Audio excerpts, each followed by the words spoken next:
கேள்வி எண் 2 ஓர் எண் மற்றும் அதன் 5இல் 3 பங்கிற்கும் உள்ள வித்தியாசம் 50 எனில் அந்த எண்ணை காண்கன்னு கேட்டிருக்காங்க. ஒரு எண்ணுன்னு சொல்லியிருக்காங்க, ஆனா என்ன எண்ணுன்னு சொல்லல. அதனால நம்ம எக்ஸ்ன்னு எடுத்துக்கலாம். அதன் 5இல் 3 பங்குன்னு சொல்லியிருக்காங்க. அப்ப இந்த எண்ல இருந்து 5ல 3 பங்கு 5 3 இந்த எண்ல இருந்து 5ல 3 பங்குன்னு சொன்னதுனால 3xன்னு போட்டுக்கிறோம். வித்தியாசம்னு கேட்டதுனால நடுவுல மைனஸ் போட்டிருக்கோம். வித்தியாசம் எவ்வளவு கிடைக்குதுன்னு சொல்லியிருக்காங்க? 50 கிடைக்குதுன்னு சொல்லியிருக்காங்க. அப்ப ஈக்குவல் டு 50. இப்போ இத ரெண்டையும் பெருக்கணும். பெருக்கும்போது 5xன்னு கிடைக்கும். மைனஸ் இந்த 3x வந்து அப்படியே எழுதுறோம். டிவைடட் பை கீழே என்ன இருக்கோ அதை அப்படியே எடுத்து எழுதுறோம். Equal to 50.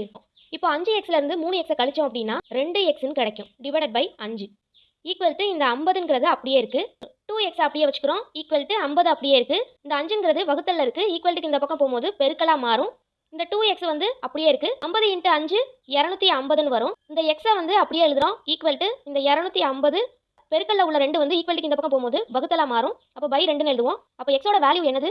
125. ஆப்ஷன் சி தான் கரெக்ட்.